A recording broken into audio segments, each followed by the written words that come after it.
Good morning বন্ধুরা, তোমরা কেমন আছো? আশা করি তোমরা সবাই ভালো আছো। যে যেখান থেকে আমার ভিডিওটা দেখছো তাদেরকে জানাই অনেক অনেক ভালোবাসা, বড়দের আশীর্বাদ আর ছোটোদের ভালোবাসা নিয়ে একটা সুন্দর ব্লগ তোমাদের সাথে স্টার্ট করলাম। আশা করি তোমরা সবাই ভালো আছো আর তোমরা কিন্তু আমাকে অনেক অনেক করে ভালোবাসা দিও, সাপোর্ট করো।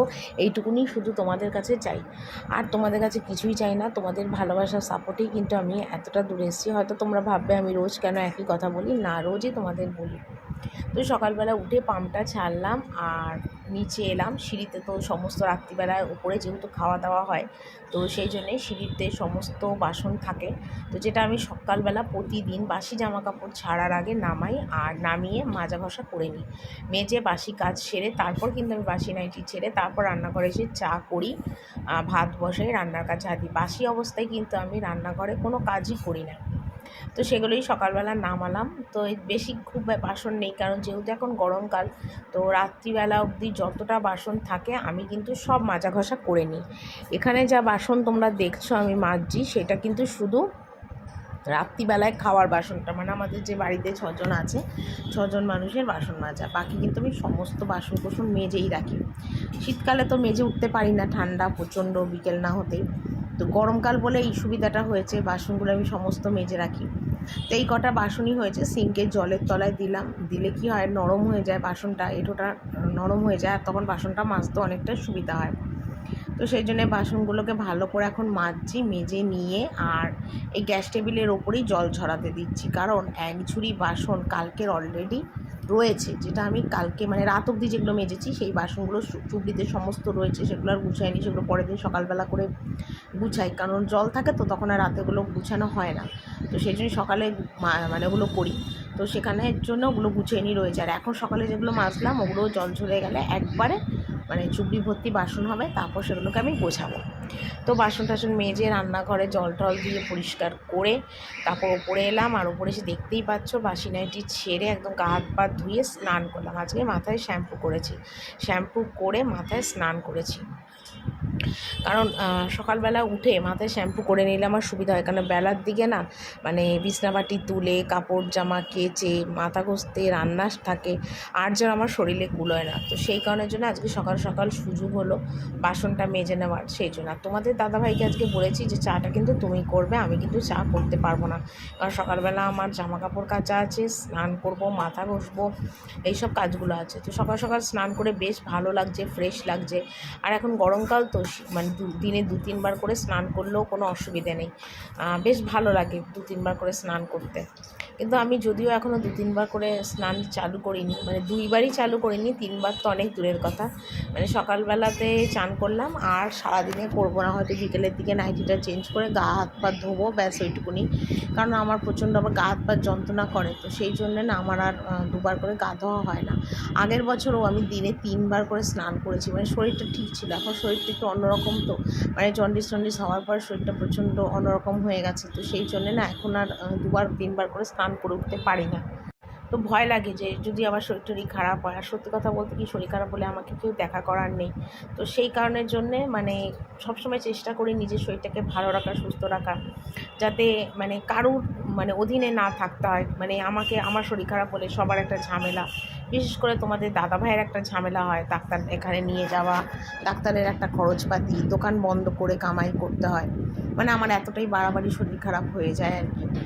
তো সেই কারণের জন্যে কিন্তু আমি মানে কি বলবো তোমাদের, আর পারি না, যার জন্য নিজেই বুঝে চলার চেষ্টা করি যে এটা খাবো না ওটা খাবো না। কারণ আমি যদি কোনো কারণে একটু রিচ রান্না খাই বা একটু তেল ঝাল মশলা রান্না খাই, আমার এত গ্যাসের ব্যথা ওঠে, মানে আমার মনে হয় বোধহয় এখনই প্রাণটা বেরিয়ে যাবে, এই রকম বুকের ব্যথা ওঠে।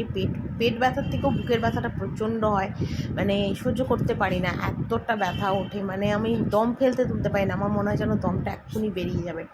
তো সেই জন্য এখন চিন্তা করেছি যে না, দরকার নেই খাওয়ার, আর দরকার নেই। ভগবান যদি কোনো সময় শরীর পরিপূর্ণ সুস্থ করে, খাওয়া যদি কপালে থাকে খাবো, আর নয়তো এইভাবেই আমার চলবে, থাক এইভাবেই খাই। কিন্তু মাঝে মাঝে না খুব ইচ্ছা করে একটুখানি রিচ রান্না খেতে, একটু তেল ঝাল মশলা করে স্বাদ করে রান্না খেতে। কে না ভালোবাসে বলো স্বাদপূর্ণ রান্না? আর আমি যেগুলো খাই তোমাদের তো ভিডিওতে দেখিয়েইছি, না আমি বলে না এইরকম রান্না করে খাই, 1 দিন 2 দিন হয়, আজকে 4 মাস ধরে কন্টিনিউ এই একইভাবে একই রান্না, সিদ্ধ রান্না আমি খেয়ে যাচ্ছি। মানে কী বলো তো, মাঝে মাঝে না নিজের ওপর নিজের রাগ হয়, খুব খিটকামি লাগে, মানে ভালো লাগে না, কিন্তু কি করব বলো, কিছু করার নেই। যেটা করার খাওয়ার সেটা তো আমাকে খেতেই হবে। তো দেখো এখানে চুল টুল আসলাম, সিঁদুর পরলাম, দিয়ে এবার চলে যাব সোজা আমি নিচে। তো চান টান করে একদম নিচে এলাম, আর বর দেখলাম একেবারে চা করে রেডি করে রেখেছে, তাড়াতাড়ি করে চা খেলাম, খেয়ে মানে রান্নার কাজে হাত দিয়ে দিলাম, কারণ আজকে মানে প্রচুর কাজ করেছি, প্রচুর। মানে দোতলা তিনতলা টয়লেট পরিষ্কার করেছি, জামা কাপড় কেচেছি, বারান্দা ধুয়েছি, ঘর নেতা মেরেছি, সকাল সকাল সব হয়ে গেছে। হয়ে তারপরে একদম চান করে মাথা ঘষে রেডি হয়ে তারপরে নিচে এলাম। তো তোমাদের একটু দেখিয়ে দিই কী কী রান্না আমি করছি। তো একবারে রান্নাটা হয়ে গেলে বন্ধুরা তোমাদের দেখিয়ে দেবো, আপাতত এখন তোমাদের একটু দেখিয়ে দিই। এই যে এই প্রেশারের মধ্যে বসিয়েছি লাল শাক সিদ্ধ বসিয়েছি, আর এখানে হচ্ছে পাঁচ তরকারি, পটল আলু কুমড়ো বেগুন সজনে ডাঁটা গাজর সব দিয়ে একটা পাঁচ তরকারি হয়েছে। ঠিক আছে, এই দুটো আপাতত আমি বসিয়ে দিয়েছি। যে আমের চাটনি হবে, আম কেটে নিয়েছি। আর এই যে তোমার ফরচুনের সোয়াবিনের আছে, আজকে সোয়াবিন আলুটা হবে, কিন্তু ওটা দুবেলারই একবারে করে রাখবো। এই যে সোয়াবিন আলু। ঠিক আছে, এই হলো আজকে আমার রান্না। একবার রান্না হয়ে যাক, তারপর তোমাদের একবারে দেখিয়ে দেবো।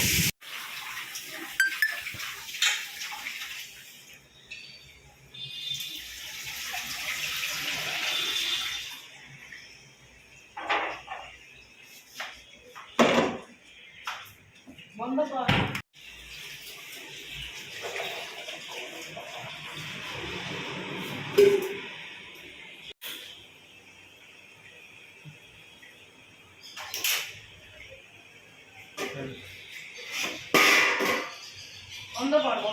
তো দেখো বাবুকে এখানে খেতে দিয়ে দিয়েছি লাল শাক, আর এই যে তরকারিটা হয়ে গেছে, এই দিয়ে এখন বাবুকে খেতে দিয়ে দিয়েছি, আর রান্নাটা একবারে কমপ্লিট হোক, তারপর তোমাদের একবারে দেখিয়ে দেবো। রান্নার ফাঁকে এখন বসে গেলাম বাসনগুলো গুছোতে। সকালবেলাই তো বাসন কোসন মাজা হয়ে গেছিলো, আর এই বেলার দিকে যা বাসন বেরোবে টুকটাক বাসন, মানে সকালে বাবুর মানে ভাত খাবার থালা বাটি গ্লাস, তারপরে ধরো চায়ের বাসন, রান্নার টুকিটাকি বাসন। আর যেহেতু আজকে নিরামিষ রান্না করছি, সেই জন্য অতটা সমস্যা নেই, আমিষের দিনে বেশি মানে মাজা ঘষা করতে হয়। তো সেই জন্য যেইটুকুনি বেরিয়েছে হলো। আর ওদিকে রান্নায় যেন গ্যাসে একটা কি বসিয়েছি, এখন আমার ঠিক মনে নেই ভয়েস দেওয়ার সময়। তরকারি তো হচ্ছিলো, তা হোক কিছু একটা হচ্ছিলো, তো ভাবলাম একদম গ্যাসটা কমিয়ে বাসনগুলো একটু গুছিয়ে নিই। তো বাসনগুলো গুছিয়ে নিচ্ছি, আর একেবারে মোটামুটি হাতের কাজকর্ম গুছিয়ে নিয়ে আমি দুটো ভাত খাবো। আর অনেক সকালবেলা উঠেছি তো, আর চান টান করেছি, চা বিস্কুট খেয়েছি, খুব খিদেও লেগে গেছে। আর এখন তো আমি দুপুর 2টোর 2:30টার বাবু হয়ে গেছি, এখন তো আর বেশি বেলা করে আমি খাই না শরীরের জন্যে, কারণ খাওয়াটাও হজম করার একটা ব্যাপার আছে। তো সেই জন্য হালকা ফুলকায় রান্না করেই খাই। তো যাকগে, এখন আমি বাসনগুলো আপাতত সব গুছিয়ে নিলাম, গুছিয়ে নিয়ে তারপর তোমাদের একবারে রান্না কী করেছি না করেছি সবটা দেখাবো। তো খাটের তলাটায় মানে চৌকির তলায় হঠাৎ খেয়াল হলো যে চৌকিতে আমরা সব কাটি তো, আর নিচে খোসাগুলো পড়ে চৌকির ওই ফুটোগুলো দিয়ে, তো সেটা একটু ঝেড়ে পরিষ্কার করে নিয়েছি। দেখো কত খোসা পড়েছে, এগুলো ফেলে দিলে আর কোনো নোংরা নেই। এমনিতে রান্নাঘর আমার তো নোংরা থাকে না, যদিও রোজ মুছি, তো যেটুকুনি নোংরা আছে সেগুলোকে আবার একটুখানি মানে ঝেড়ে ফেলে দিচ্ছি, তাহলে মুছতে পরে সুবিধা হবে।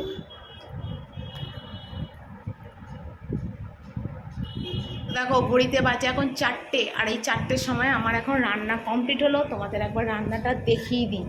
দেখো ভাত আলু সিদ্ধ, এখানে আছে কালকের যে বাটাটা করেছিলাম সেই বাটাটা, মানে পটলের খোসা বাটা, আর এটা আছে মটর ডাল সিদ্ধ, এখানে আছে আমের দেখো পাতলা করে একদম একটা ঝোল, এই যে একদম পাতলা করে আমের ঝোল, আর এখানে আছে দেখো লাউ দিয়ে উচ্ছে দিয়ে মটর ডাল, ঠিক আছে, শুক্তোর ডাল যেটা বলে সেটা।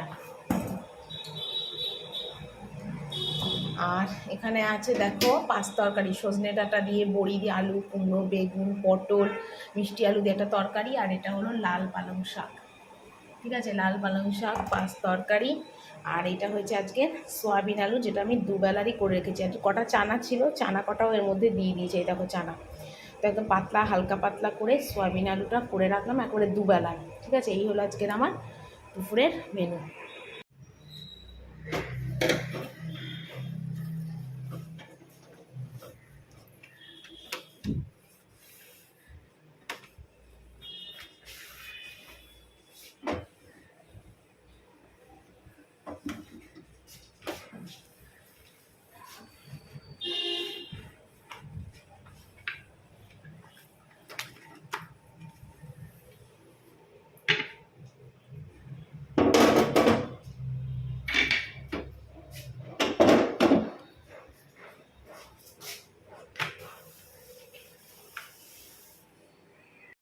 তো সকালবেলা উঠেই আজকে টিসনার চাদর তুলে দিয়েছিলাম, কিন্তু সকালবেলা অনেক তাড়া ছিল, সেই জন্য বিছনার চাদরটা পাততে পারিনি। তো এখন একদম রান্নাবান্না কাজ করে রান্নাঘরের সমস্ত কাজ কমপ্লিট করে তারপরে এলাম উপরে। এখন বিছনার চাদরটা পাতবো, বালিশের ওষারগুলো লাগাবো, জামা কাপড় আছে কিছু সেগুলো ভাঁজ করবো, এইসব টুকিটাকি কাজগুলো আছে।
আজকে 4টে বেজে গেল, তো তারপরেও আর রেস্ট পাইনি। তো এসে ভাবলাম চলো আগে টিসনাগুলো তুলে নিই, তারপরে বাকি কাজগুলো করি।